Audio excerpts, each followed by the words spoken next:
The views and opinions expressed on From the Mouths of Madness are that of the panel and not of the Geeks Under the Influence Network or their sponsors. Listeners, beware.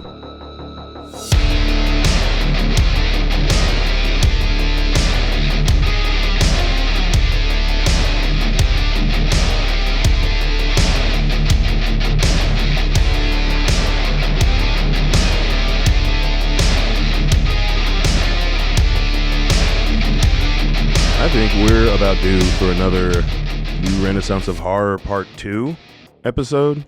Yeah, I think you're right. Because legitimately, we did that in what, late 2020? Or was it early 2021? Yeah. It was early 21. That's what it was. That's pre some of my favorite shit coming out, too. Yeah, and there was like enough at that point because, you know, Eggers and Astor were kind of running it, and there was some stragglers here or there that we, you know, but it was a lot fewer and further between, but the horror tone was shifting. But now, goddamn, dude, the last fucking, 3 years?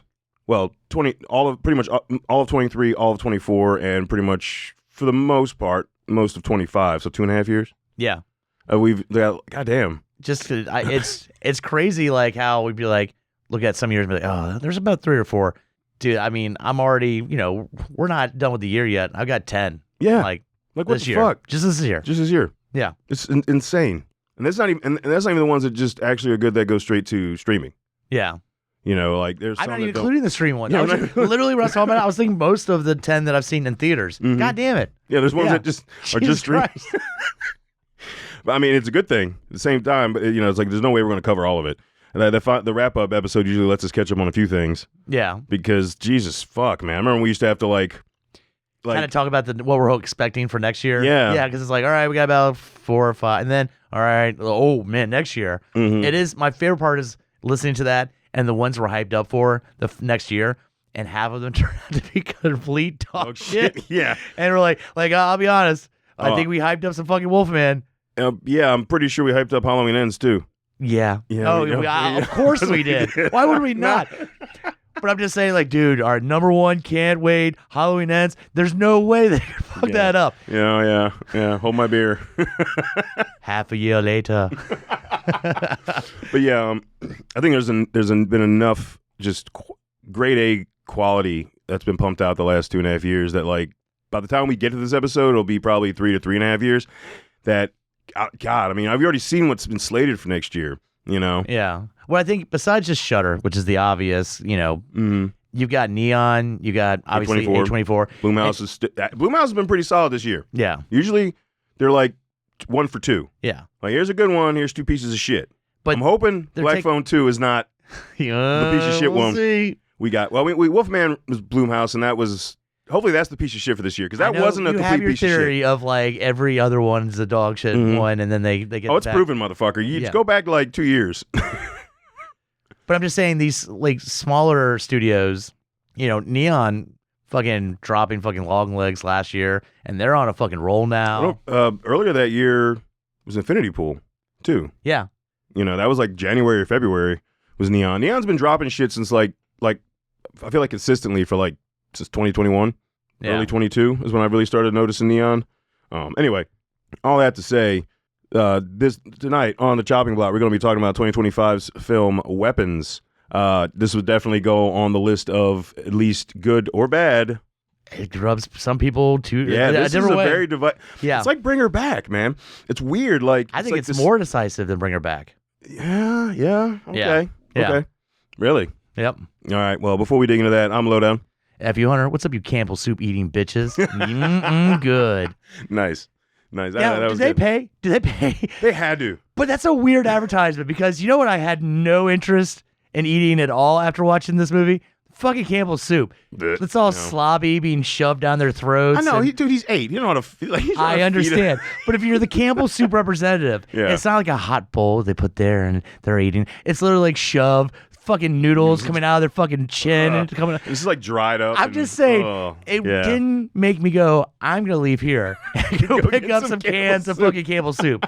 It was the opposite happened. When I might get nauseous next time I see Campbell soup. Yeah, but really though, I feel bad for my dude, man. Could you imagine when you were 8, you have to come home and feed like 19 motherfuckers? God damn, seriously. Like it was 19. Yeah. The parents and the 17 kids. And here's the thing is that you go, well, don't talk back. This is the ultimate don't talk back, or parents will stab their face with a fucking fork. Like, go. That's the ultimate, like, you're like, I'm not going to do that. Like, well, go to your room. There's no go to your room. That's fine.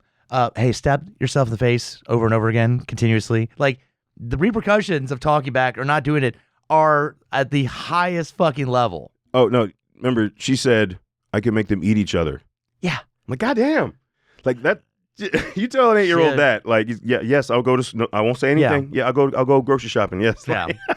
Please don't make my parents eat themselves. One of the things I really, really appreciate this movie is that you get some movies that set up a mystery in the trailer, and you get into like the first 20 minutes and go, okay, here's the answer. This movie does not do that.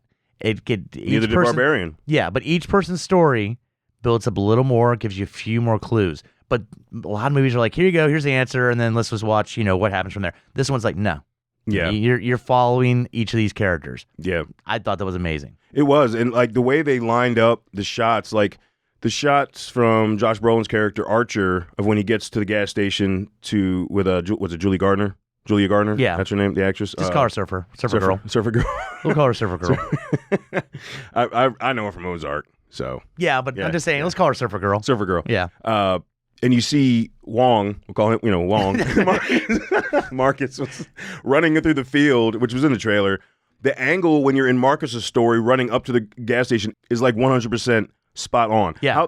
The attention to detail with this, like, because I went and saw it with Mike, and, being a film student, he's just like, we were talking about all that, and he's like, the fact that you're able to track the shots that equal. Yeah.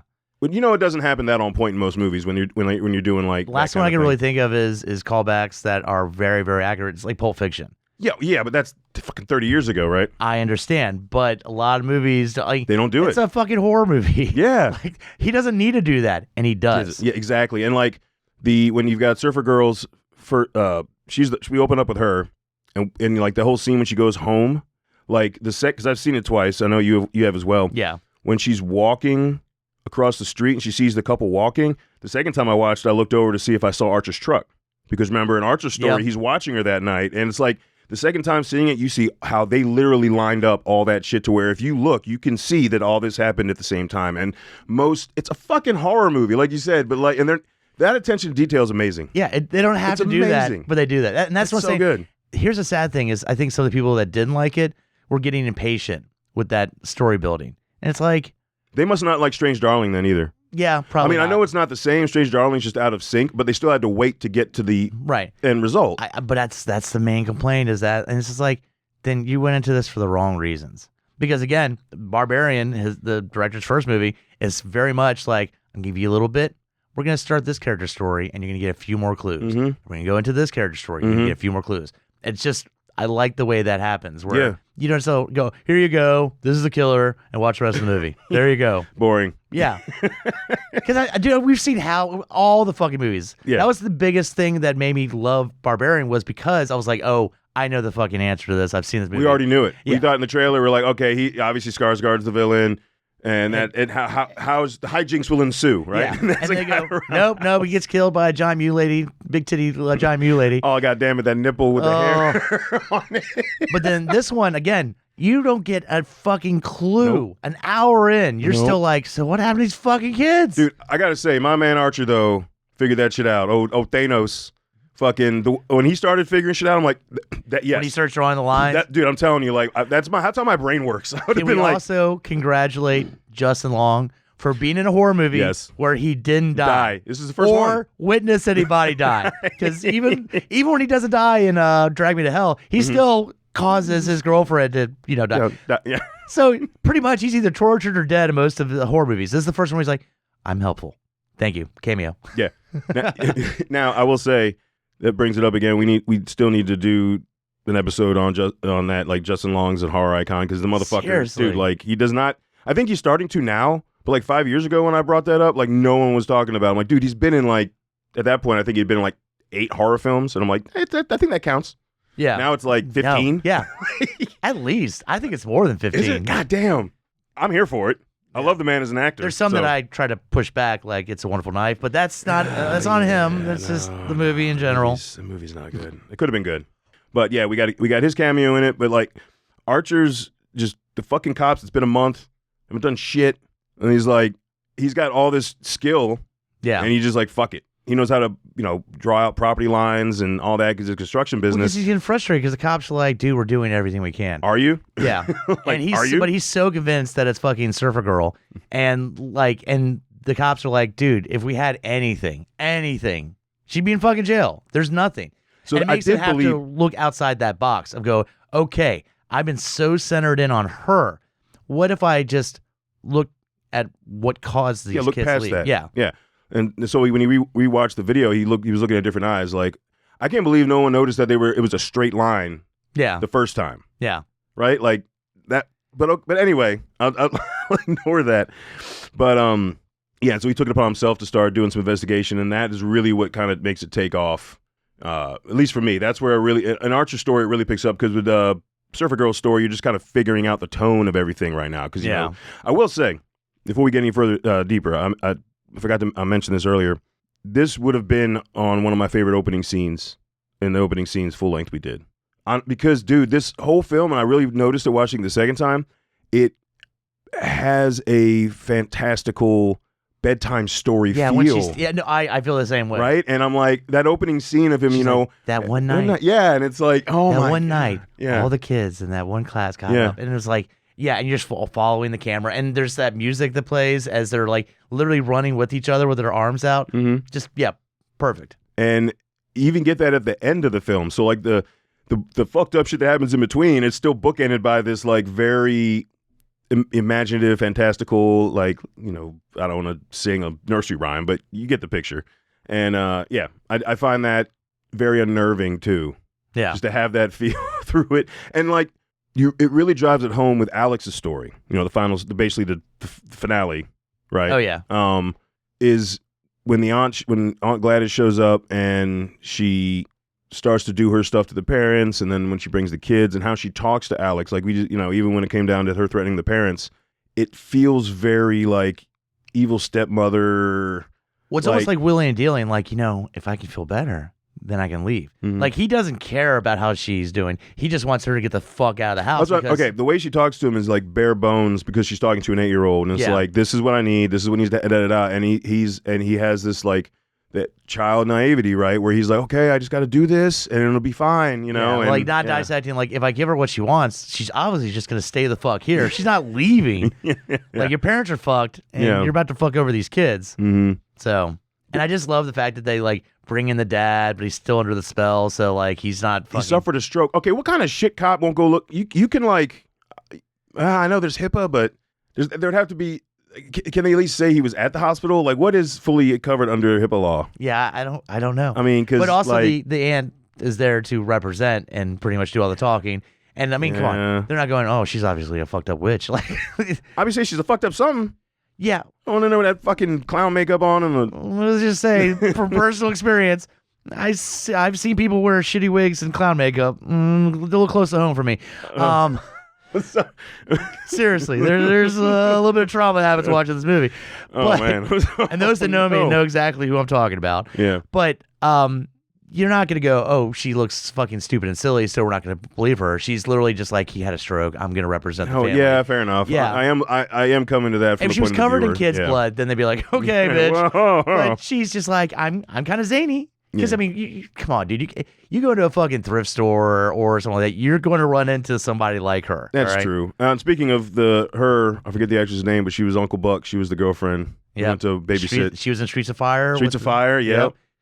She was recently in The Hunt. She was the two old couples that have the gas station. She's like, cigarettes are goddamn $5.50, you dumb bitch. She's the one that's selling the cigarettes. Really? Yep. Yeah, she's popped up. It was a a husband and wife movies. duo. She was the wife? Yeah. Because I just rewatched The Hunt like 3 weeks ago. Yep. God damn. I Yeah. didn't even put that together. Cigarettes are $5.50, you dumb bitch. Sorry. I fucking love that movie. The Hunt's hilarious. We haven't covered that one. No, The Hunt's... Is it considered a horror? No. I mean, in the same vein of The Purge, I guess. All right, fair So enough. you lean on that kind of. There's some good fucking kills in it. There are. All right, but no, so it's just fun to see her be a babysitter. She did fucking awesome. Oh, she did amazing. No, but it was like she, the oldest movie I know her in was Uncle Buck, and when she shows up to be the babysitter, and that was fun. When she shows up at Wong's house, and she's like, I just got lost, and can I have some water? And then she gets in the kitchen, and she's already just pulling her fucking voodoo shit out. And she's like, can I have it in a bowl? I know that sounds weird. I like bowl. And like everybody's like, this bitch is weird, but all right. And just literally prepping to fucking take over this fucking couple. And she's just so nonchalant about it, you know, and literally just takes her along and then cuts husband's hair, fucking wraps that. Holy shit. That scene when he's head bashing him. Oh, it gets so wet. Oh. It keeps happening. It keeps going. Yeah. Like, and that's where you have no control over yourself. And there's no doubt after that because that's his husband. Mm-hmm. He doesn't do like 3 headbutts. No, it's consistent. He keeps like he's energized like battery with that shit. All you see, because they just flash over it at the end of that scene before it goes outside, is you just see like the bottom of his jaw and just mush. Yeah. Where the rest of his head used to be. And the eye bulging, everybody that's that's taken over. Like, think about right before it gets kind of goofy looking in fucking Total Recall when they go to Mars. Yeah. It's like that half a second before they pop out completely, but their eyes are so fucking open and like they look fucking insane. So I think that was to prove the point that they're aware and they're just fighting it inside. Yeah. That's what I took, right? Why? Like, I guess you just think she's eccentric, but if someone asks they want a glass of water and they ask for out of a bowl, I'm giving you a glass. I'm sorry. But she's weird. I mean, like, I don't fucking you don't know care. If she's like a cat lady. She starts fucking balling her mouth. Who fucking knows? They're trying to be nice, all right? I know, but you're not lapping out water. They don't see a fucking threat, okay? Fair enough. With the other stories, we got Paul and James. They coincide. Dude, Paul's a dumbass. Talk about a weak bitch. The cop? Fuck yeah. Yeah. Fuck him, dude. But you gotta feel bad. He gets stabbed how many fucking times with needles? Oh, man. Dude, like, I did not need to see that a second time. That second one goes in the face. Fuck. Oh, dude, man. He was already, like, he was at maximum pissed off. I might have shot the fucker in the face with a shotgun. He's very close to it. I might have. Dude, no. You remember how you were surprised when we went over Terrifier 3 about one of the grossest scenes to me was the bathtub? Yeah. That Victoria was sleeping in and it caught. Yeah. I don't do well with that kind of foulness. So, like, when he got stabbed, when it was in his pocket, a used fucking needle from a junkie? No, dude. I'm sorry. Like, it made my skin crawl. And then the conversation he has in the car with him. Just a used needle in general. Let's leave the attic part out of it. Have you been tested for fucking AIDS or things like? No, I mean, I don't know, man. Like, dude, you know what I don't want to hear after I took a face full of needles? 3 needles to the face. I don't know. Not really. He didn't seem worried, like nearly as worried enough with the one stab. Yeah. I was like, dude, you. But with the 3 to the face, and they show it right before, and it's like there's dirt on. Yeah. I can watch it. I can see a head smashed in all day. I cannot. With those fucking needles. Yeah. I'm sorry, that was foul. Now, this is taking on a trend of a couple of my favorite movies where you set up the rules, kind of like what I was talking about with Bring Her Back. You set up these kind of rules, and then there's no questioning when it keeps repeating itself. Oh, okay, we know this is going to happen. And what I love is that when you get to, you know, she grabs the item from Josh Brolin, takes control of him, you know, and then when you see our, what's the kid's name? Our main kid, Alex. When you see Alex, and he takes her hair and wraps it. And at this point, we've seen at least 5+ motherfuckers that are under control. The way he manipulated his parents to get to the room was cool. No, there's a whole thing seen before that where he awakens them by crossing the salt line and then works his way around through different rooms to get into her room. You got to give him credit for that. Oh no, that was smart as shit. Yeah, like that because he grabbed. He's fucking desperate. He grabbed the stick that was already controlling the kids. Before he wrapped her hair around it. And that's the thing is that we already have this rule. We see Wong fucking runs till he gets hit by a car. There is no stopping. And so when you get to where he's wrapping her hair around the fucking twig with all the kids, we already know what's going to happen. One of the most, you hear the kids start fucking like groaning. Holy Dude, the rumble. shit. The fucking rumble that made, and then they just come, like, it was a beautiful shot when she runs out of the house, and they all come out of the windows, and that track shot. It's almost like Ferris Bueller. You can put the Ferris Bueller music in. Yeah. It's like, what the fuck? When he's like trying to get raced back home. Yeah, and he's going through the backyards. Yeah, they literally run through someone's house, and then Josh Brolin, she's like, "There's a guy in the house." Like, oh god! But those kids fuck her up. They literally rip her apart. Yeah, we get an awesome head rip. Like right through the jaw, just head rip and head. Yeah. That was like Victor Crowley style fucking head rip. It was pretty awesome. Have you seen the on-set photos where Josh Brolin's taking a photo with the kids right after that scene, and half the kids are just covered in blood. And it's the most adorable thing That's ever. awesome. But then, like, you see a leg over here. Yeah, they arm over there. But once he wraps that, you instantly know. And I almost jumped out of my seat like, fuck yes. We got 17 kids just. Oh my God. Or how about when the dude's just mowing his lawn and he just sees here's an old lady screaming and then just kids. The comedy drops in this film are right on point. Oh, both times the biggest laughs was when Josh Brolin is fighting the junkie, and you're so used to movies where you grab the dude and you fucking toss him and he slams into something. And you're like, all right, now I'm get. And he did that like fucking 5 or 6 times. And every time, he grabs him, slams it on there, turns around, and it kept happening. More and more it happened. Everybody just was laughing their fucking asses off. For me, some comedy moments were had with just like reactions to things. Like when Josh Brolin had his dream and he woke up and he's just like, what the fuck? Like the way they timed a lot of these, there's a lot of what the fucks or fuck. Like, or when someone knocks on Surfer Girl's door, she looks outside, comes back in. Someone does it again. She's like, Christ, what the fuck? Or she's walking towards the door. Yeah. So, I mean, on Josh Brolin's dream, before I forget, I still don't understand why there was, I believe, an M4. I have no idea. An M4 style rifle with the time 2.7. I mean, it's a little on the nose, you know? I guess. Like, I don't understand. I guess the house that they're above is supposed to represent that they're the weapons. I guess. I've looked up, but with the time on it, like even the director won't say anything. I know. To me, it just seems stupid. It's weird. Yeah. But I mean, then in the same instance, we're dissecting a dude's dream because we're expecting it to explain stuff. But I mean, how many dreams have you had that get fucking stupid as shit? That like we're just watching his dream and we're like, oh, there's clues in this dream. But dude, I've had some fucking dumb fucking dreams. All right. True. I just when you see it in a film and it's already you got to tread lightly with. You already have to tread lightly with dream sequences in general because we just talked about in the last episode how they're overdone. Yeah. You bitched about that. I know what you did last summer episode. Damn, yeah. So you can't just say it's a dream. But that's the thing is that we always expect the dream is like a subplot to explain stuff, right? What if it's not? What if he's just having us view his dream because he's stressed out and he's doing all this and we're just like, oh, this is setting up for whatever. No. Okay. You know what I mean? Yeah. I'm just saying the only thing the dream really represents to him is he thinks about following his son and how did his son run that night. So besides that, it could just be a goofy ass dream. Yeah, that's true. That's true. You're right. And which would be something we don't see. You're right. Like I put on it that had to mean something. Yeah. Right. So that's fair enough. Fair enough. It would be kind of cool because if you think about it, no, it's a fucking dream. There's no guns in it. It's just a fucking dream.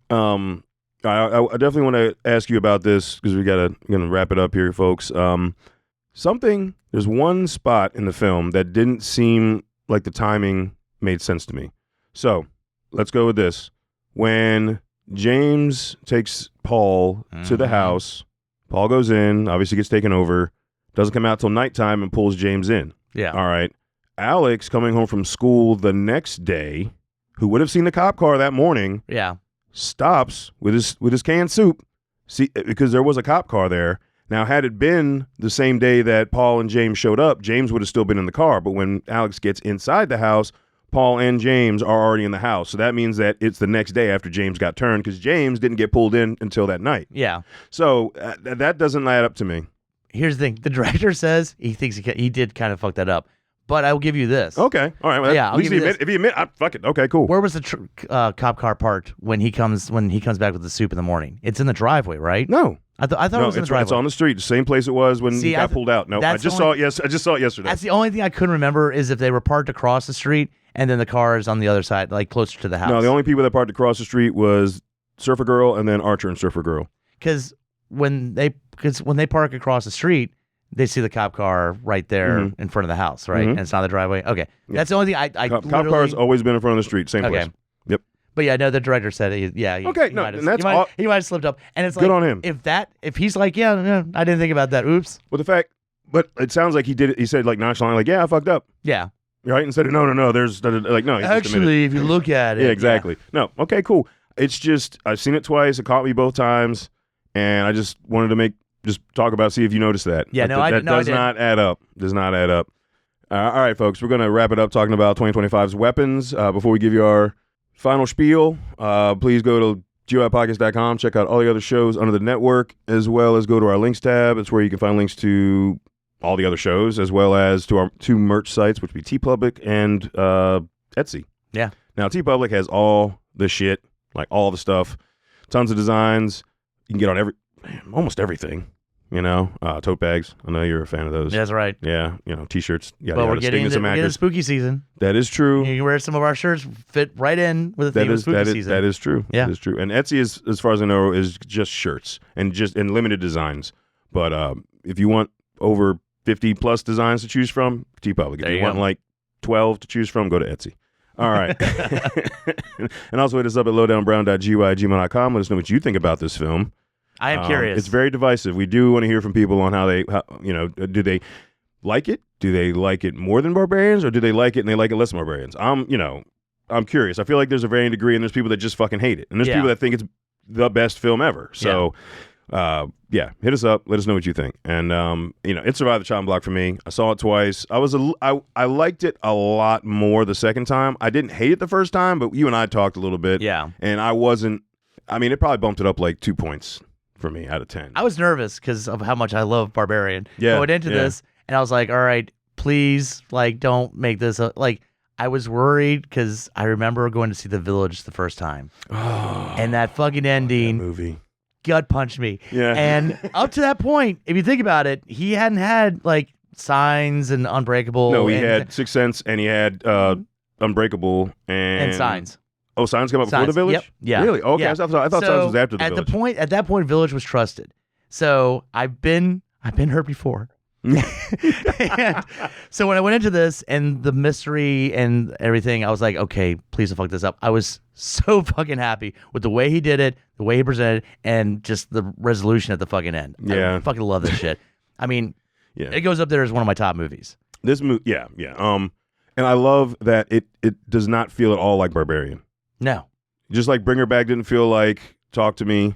We've had some movies that from newer directors that they are different, but they still tonally have a same feel. And I don't feel like this doesn't feel like they did different things with the camera work and the cinematography. Like there was no fishbowl lens shots like there was in Barbarian. You remember they did enough different here where I think this was it Breggers?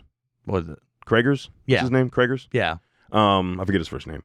I think we're going to get Abe Leakin.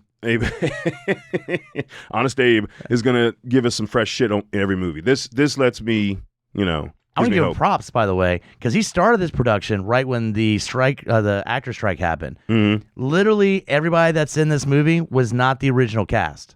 The only person that's the same was the dude that played the junkie. Pedro Pascal was supposed to be Josh Brolin's role. Okay. I'm glad I'm so happy Josh Brolin was Archer. Literally everybody else they recast. That's a huge fucking thing because as a director, you have a vision, and then literally everybody. Imagine if that happened to Tarantino. Yeah. Everybody. Exactly. Because he writes four actors, but he's had to substitute sometimes, right? Yeah.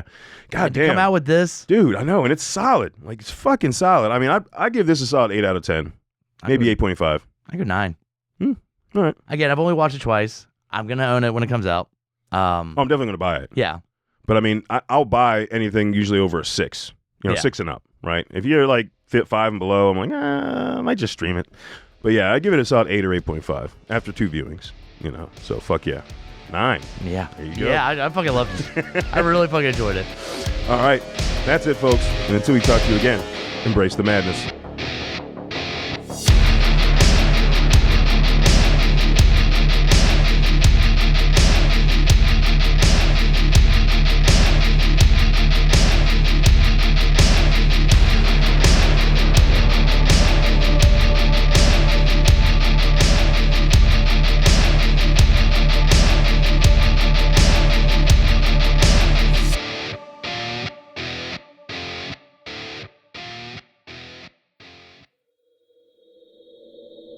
Join us at GUIPodcast.com.